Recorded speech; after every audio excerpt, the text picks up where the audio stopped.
সৃষ্টি জগতের অপার সৌন্দর্য অবলোকনের উদ্দেশ্য নিয়ে আমরা 10 দিনের একটা ট্যুর প্ল্যান করে বাড়ি থেকে নতুন গন্তব্যের উদ্দেশ্যে রওনা করি। আমাদের এবারের ভ্রমণের প্রথম ভেন্যু দার্জিলিং ভায়া মিরিক, দ্বিতীয় গন্তব্য গ্যাংটক এবং তৃতীয় ও শেষ গন্তব্য নর্থ সিকিম। দার্জিলিং যাওয়ার জন্য আমাদের ট্রেনের টিকিট আগে থেকেই দার্জিলিং মেলে কনফার্ম করা ছিল। সেই অনুযায়ী আমরা শিয়ালদহ স্টেশনে পৌঁছে ট্রেনের জন্য অপেক্ষা করতে থাকি। অপেক্ষার পালা শেষ হতেই দার্জিলিং মেল প্ল্যাটফর্মে এসে গেল। আমাদের আজকের গন্তব্য দার্জিলিং। রাত 10:05 ট্রেনে আমাদের এবারের যাত্রা শুরু হলো। সময় হতেই ট্রেনে উঠে পড়লাম। বগিতে ঢুকে আমাদের সিট খোঁজ করতে লাগলাম। এটাই আমাদের রিজার্ভেশন কামরা। দার্জিলিং যাওয়ার জন্য কলকাতার হাওড়া অথবা শিয়ালদহ স্টেশন থেকে আপনাকে নিউ জলপাইগুড়ি বা এনজেপি স্টেশনে পৌঁছাতে হবে। এ রুটে বেশ কিছু ট্রেন কলকাতা থেকে এনজেপি স্টেশনের উদ্দেশ্যে ছেড়ে যায়। এছাড়াও কলকাতার ধর্মতলা বাস স্ট্যান্ড থেকেও আপনারা এসি বা নন এসি বাসেও এনজেপি স্টেশনে যেতে পারবেন। আর যারা বাংলাদেশ থেকে বেনাপোল বর্ডার হয়ে দার্জিলিং যেতে চান তারাও এই রুটে যেতে পারবেন। এছাড়াও বাংলাদেশি যাত্রীরা চিলাহাটি, বাংলাবান্ধা ও বুড়িমারি বর্ডার পার হয়েও সহজে এনজেপি স্টেশনে পৌঁছাতে পারবেন। ঢাকা থেকে মিতালি এক্সপ্রেস ট্রেনেও সরাসরি এনজেপি স্টেশনে আসা যায়। সকাল 8:15 আমরা নিউ জলপাইগুড়ি স্টেশনে পৌঁছে গেলাম। স্টেশন থেকে বাইরে এসে একটা মারুতি সুইফট কার ভাড়া করে আমরা দার্জিলিংয়ের উদ্দেশ্যে রওনা করলাম। তবে সোজা পথে নয়, আমরা যাব দার্জিলিং ভায়া মিরিক। এ পথের সৌন্দর্য এতটাই সুন্দর যা ভাষায় বর্ণনা করা যায় না। রাস্তার সৌন্দর্য, নদী, ব্রিজ আর পাহাড় সব মিলিয়ে এক অভূতপূর্ব দৃশ্য। এক কথায় অনিন্দ্য সুন্দর উপলব্ধি।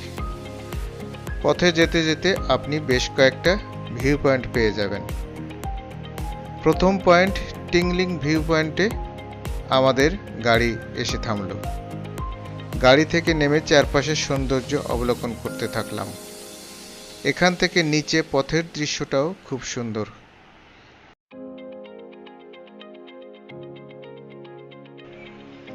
গাড়ি সামনের দিকে এগিয়ে চলল। এর পরের ভিউ পয়েন্ট মিরিক লেক।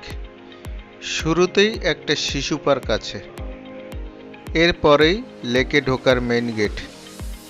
ভিতরে ঢুকেই চোখ জুড়ানো দৃশ্য, সাজানো ফুলের বাগান, চারপাশের অভূতপূর্ব দৃশ্য অবলোকন করতে থাকলাম।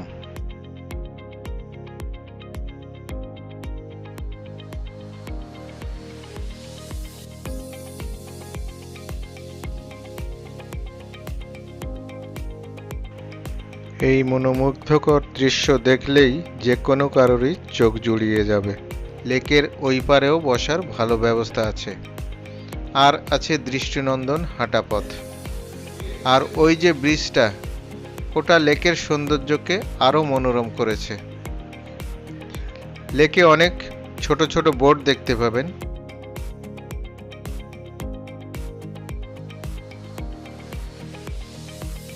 লেকের দৃশ্যটা এখান থেকে খুবই মনোমুগ্ধকর। আর ব্রিজের ওপারে ওই যে ঘোড়াগুলো দেখছেন, চাইলে ওইগুলোতেও আপনি চড়ে পুরো লেকের ওপারটা ঘুরে আসতে পারবেন। তবে প্রতিটা রাইডেই পেয়েবল। মিরিক লেক দেখা শেষ করে আমরা আবার বেরিয়ে পড়লাম। এবারের ভিউ গোপালধারা টি গার্ডেন। গাড়ি থেকে নেমে আমরা চা বাগানের ভিতর ঢুকে পড়লাম। বাগানের দৃশ্য ছবির মতো সুন্দর। এখান থেকে আপনি চা পাতা কিনতেও পারবেন। কিছুক্ষণ সময় কাটানোর পর আমরা বাগানের বাইরে চলে এসে আবার রওনা করলাম। আমাদের এবারের পয়েন্ট ইন্দো নেপাল বর্ডার।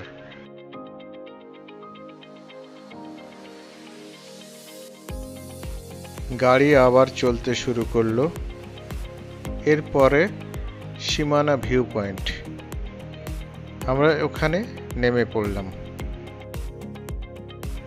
তবে সীমানা ভিউ পয়েন্টে খুব কুয়াশা থাকার কারণে আমরা পুরো দৃশ্যটা অবলোকন করতে পারলাম না। এরপর পরে আমরা চলে গেলাম পরের ভিউ পয়েন্ট জোরপোখরি। জোরপোখরির দৃশ্য এতই মনোরম যা আপনারা নিজেরাই দেখে মন্তব্য করুন। কি অনন্ত সুন্দর দৃশ্য। লেকের ভিতরে লাল রঙের মাছ কখনো খাবি খাচ্ছে, কখনো ভেসে উঠছে, আর ওই যে দূরের সৌন্দর্য বড়ই অদ্ভুত। আর ওই যে গাছের ফুলগুলো চোখে না দেখলে বিশ্বাস করা যায় না যে কত সুন্দর। হাঁটতে হাঁটতে কিছুটা সামনে এগিয়ে গেলাম। সামনে যে বাড়িঘরটা দেখতে পাচ্ছেন ওটা একটা রেস্ট হাউস, নাম জোরপোখরি টুরিস্ট লজ।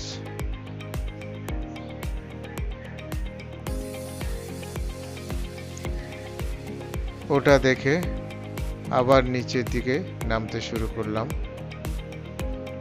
বাড়িটা কত সুন্দর নয় দেখতে।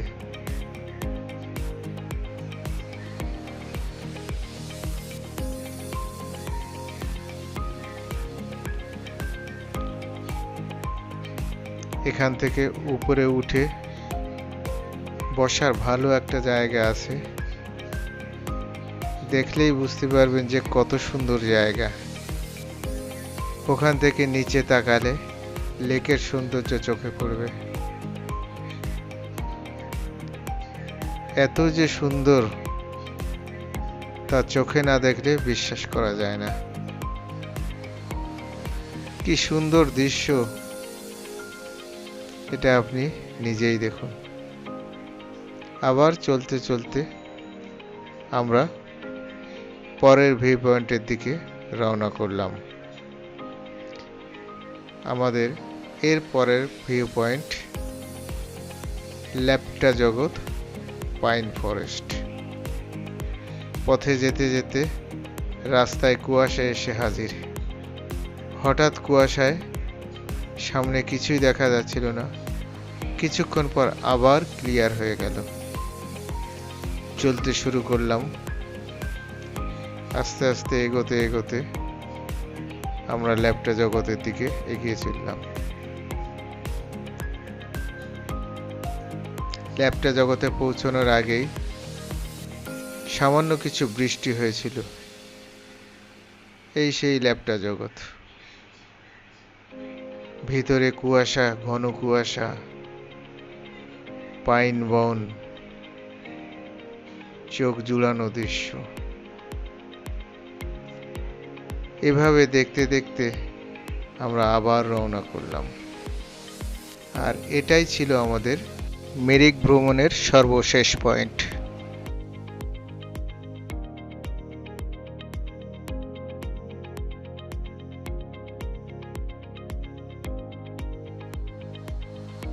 এরপরেই আমরা দার্জিলিং পৌঁছে গেলাম। দার্জিলিং পৌঁছেই আমাদের সবথেকে প্রিয় জিনিস টয় ট্রেনের দেখা পেলাম। আজকের ভিডিওটা এখানেই শেষ করলাম। ভিডিওটা ভালো লাগলে লাইক, কমেন্ট ও শেয়ার করতে ভুলবেন না। দেখা হবে আমাদের পরবর্তী ভিডিও দার্জিলিং ভ্রমণে। ততক্ষণ সাবস্ক্রাইব করে আমাদের সঙ্গে থাকবেন। আল্লাহ হাফেজ।